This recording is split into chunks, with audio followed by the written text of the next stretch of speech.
이번 시간에는 김건희 여사와 중국의 모택동에 처했던 그 장칭, 이 장칭이라는 두 사람의 사주를 한번 풀어보도록 하겠습니다.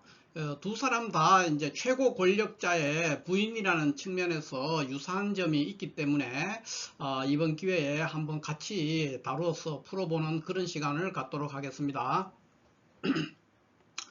먼저 이 장칭은 우리가 보통 이렇게 얘기할 때 강청이라고 합니다. 우리식으로 이제 한문으로 쓰면 강청인데 중국식 발음은 이제 장칭이라고 이렇게 읽는데, 이 사람은 이제 그 초년에는 그러니까 아버지가 목수였어요. 그 부친이 목수였는데 목수와 첩이 있었어요. 그 첩과의 사이에 태어나는 여자입니다. 그래서 초년이 그런데 이제 뭐 그런 아버지가 그러니까 그 첩과의 사이에 태어났다고 해서 그것이 나쁘다는 것이 아니라 아버지가 이제 굉장히 그 부친이 폭력적이고 무능하고 그랬는 것 같아요. 그래서 그것을 피해서 이제 상해 쪽으로 피신을 가면서부터 이제 시작이 되는데, 이분은 장칭은 모택동과 결혼하기 전에 이미 두 번 정도의 결혼 생활을 하고 있었고, 모택동은 세 번 결혼을 해가 부인이 있는 상태였어요. 그러니까 유부남과 유부녀가 서로 만나게 됐죠. 그래서 장칭은 세 번째 결혼이 됐고, 모택동과 결혼을 하는 것이, 그럼 모택동은 네 번째 결혼이 되겠습니다. 공식적인 그 구조로는 이제 모택동은 네 번째 결혼이고, 장칭은 세 번째 결혼이 되는 그런 식이 되겠습니다. 그래서 1939년에 장칭이라는 이 사람이 이제 그 26살이죠. 우리 나이로 치면 26살인데 26살 때 이미 세 번째, 그 옛날이니까 일찍 결혼할 수가 있었죠. 그래서 26살에 이제 세 번째 결혼으로서 자기보다 21살이 많았어요. 모택동은. 그래서 모택동과의 사이에서 21살 나이 차를 극복하고 두 사람이 결혼을 했습니다. 그러니까 장청은 26세가 될 것이고 모택동은 40한 7세 이쯤 되는 그런 시기다, 이렇게 볼 수가 있겠습니다. 그리고 이제 이 장칭에 대해서 볼 것 같으면은 그 후에 이제 1991년도에 우리 나이로 77세 때인데, 우리 나이가 중국 나이죠. 그러니까 만 나이로 77세입니다. 1991년에 자택에서 이제 자살을 했습니다. 그 왜 그렇게 됐느냐?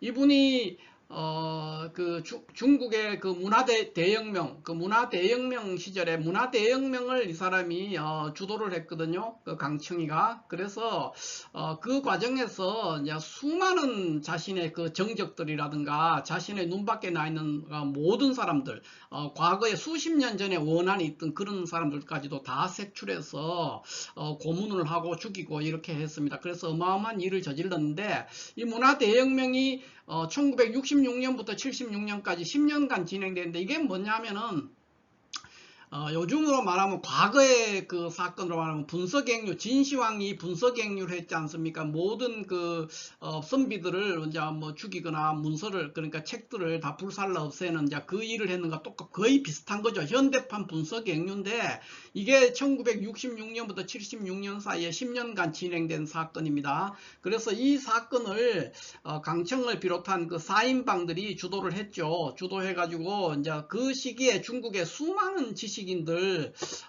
그 다음에 그 뭐 문화계에 있는 그 배우들이라든가 작가라든가 이런 사람들이 다 투옥되거나 죽임을 당하거나 처형되고 뭐 고문받고, 그렇게 해서 불과 중국 역사 5천년의 그 역사 중에서 나오는 중에서 불과 10년 만에 거의 중국의 전통이나 문화 이런 것이 다 황폐화돼 버리는 그런 상황이 발생을 했습니다. 어마어마한 사건이죠. 그리고 중국의 수천만 중국민들의 그 삶이 파탄에 이르고 수많은 지식인이 죽었습니다. 그 일을 주도했던 것이 이제 강청인데, 1976년에 6년 9월에 모택동이 이제 죽게 되죠. 모택동이 죽으면서 실각을 하게 돼서 그 후에 사형을 이제 선고받았어요. 사형을 선고받고 나중에 이제 감형이 되고 이렇게 아주 최종적으로는 이제 가택연금 상태에 있었는데, 가택연금 상태에 있으면서 그때 이제 이렇게 자살을 하게 된 그런 일이 생겼습니다. 그 외에 이 강청이라는 사람이 굉장히 모질고 독했는데, 그러니까 그 원한에 사무친 어떤 그런 사람이라고 볼 수 있는데, 대표적인 걸 보면은 자신이 이제 이 강청이가 젊을 때 연극 배우도 했단 말이에요. 배우 생활도 잠깐 했거든요. 배우 생활도 하고 학교 선생님, 그러니까 예술원에 이제 교사 역할도 하고 배우 역할도 했는데 자기가 탐내던 어떤 배역을 다른 사람이 그때 당시로는 이제 왕잉이라는 사람인데 왕잉이라는 여자가 그걸 가로챘다고 이제 이렇게 해서 원한을 가지고 있었는데 나중에 이제 이 문화대혁명 때 왕잉을 불러 들어가지고 미국에서 유학 중에 있었는데 그걸 불러 들여서 처형을 했죠. 대표적으로 이제 왕잉을 그러니까 수십 년 전 얘기예요. 젊은 시절에 수십 년 전에 있었던 다른 자기가 탐내던 배역을 이제 가로챘다는 이유로 처형을 했고 또 그 당시에 이제 모택동 시절에 주석인 그 류사오치 주석 류사오치의 부인 왕광메이라고 있습니다.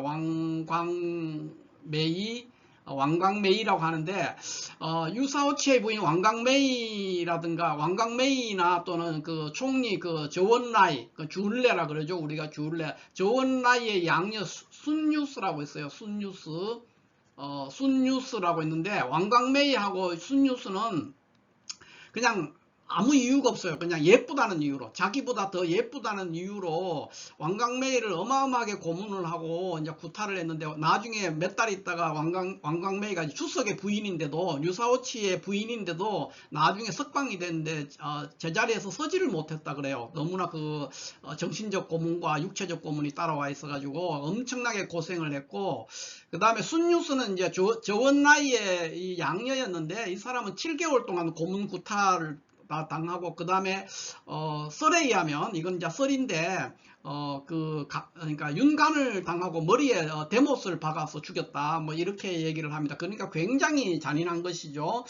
그런 일도 있었고 그 다음에는 이제 본인이 국민당 그러니까 이제 중국 공산당이 정권을 잡기 전이니까 1930년대 그럴 때에 이제 깜빵에서 어떤 범죄에 연루돼서 깜빵 생활을 했는데 그때 간수들하고 이 사람이 이제 그 간통을 했는 게 있어요. 그 썰이 있는데 그래서 그런 자신의 과거 어두운 과거가 드러나는 것이 들통날까 봐서 자기의 동료 그 다음에 친구의 애인 자신의 애인의 친구 이런 것까지는 모두 다 불러들여서 고문하고 투옥하고 그렇게 해서 이제 죽였죠.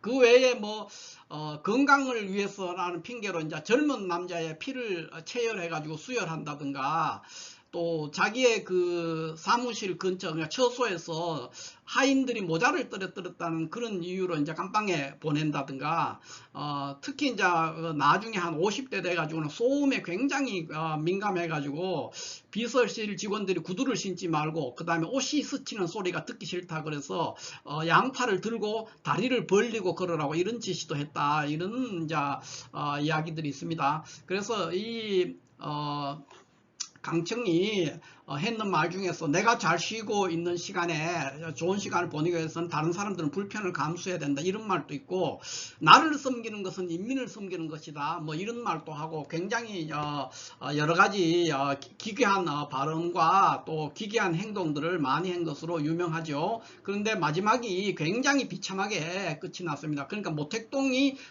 죽으면서 바로 그러니까 권불 10년이죠. 그러니까 10년 천하로 끝났는데 불과 10년이었지만은 강청이 주도하던 이 문화대혁명으로 인해서 지금도 중국의 그 영향이 남아있다고 이렇게 하는 보도들이 있습니다. 그만큼 어마어마한 어떤 그 상황이 벌어졌다는 걸 볼 수가 있죠.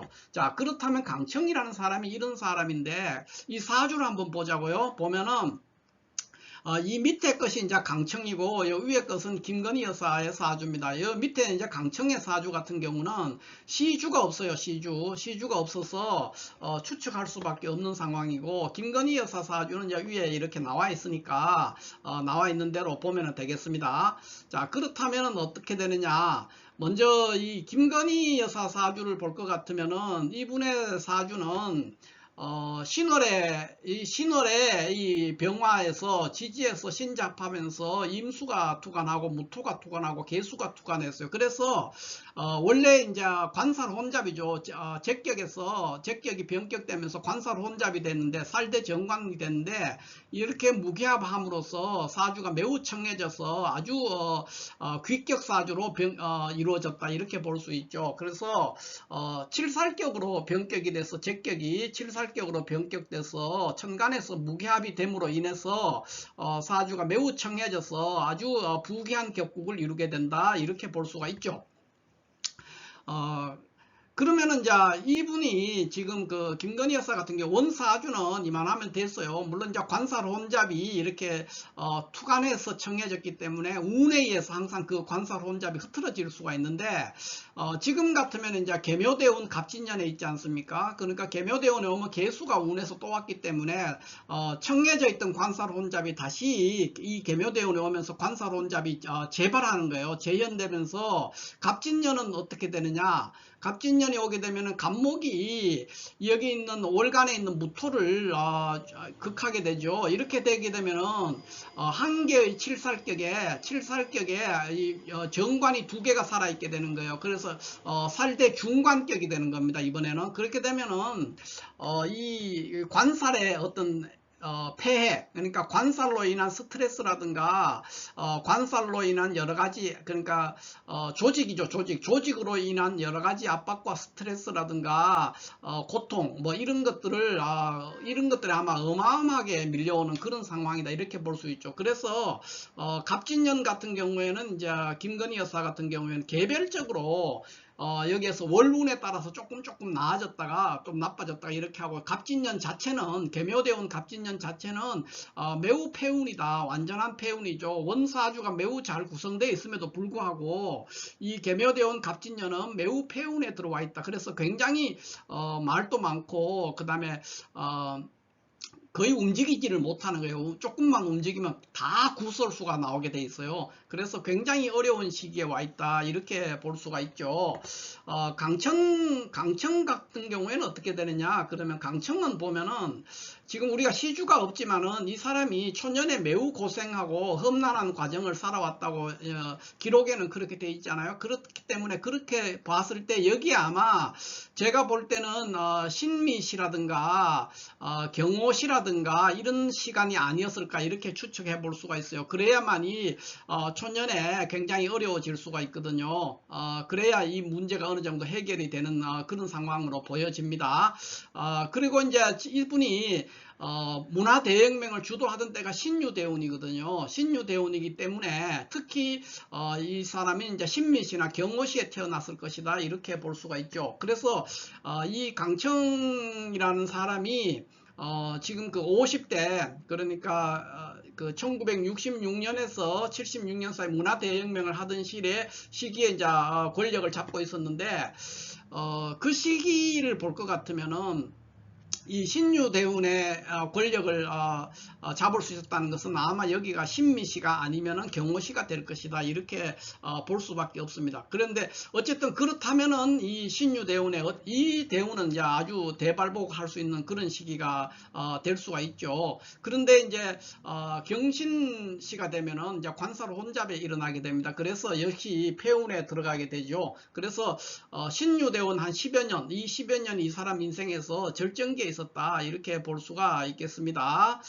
자, 이렇게 해서 오늘은 이 중국의 모택동에 처인 그 장칭, 문화혁명을 주도했던 그 4인방의 한 사람이죠. 그 장칭의 사주와 우리 대통령 부인의 사주인 그 김건희 여사의 사주를 가지고 잠깐 한번 풀어봤습니다. 감사합니다.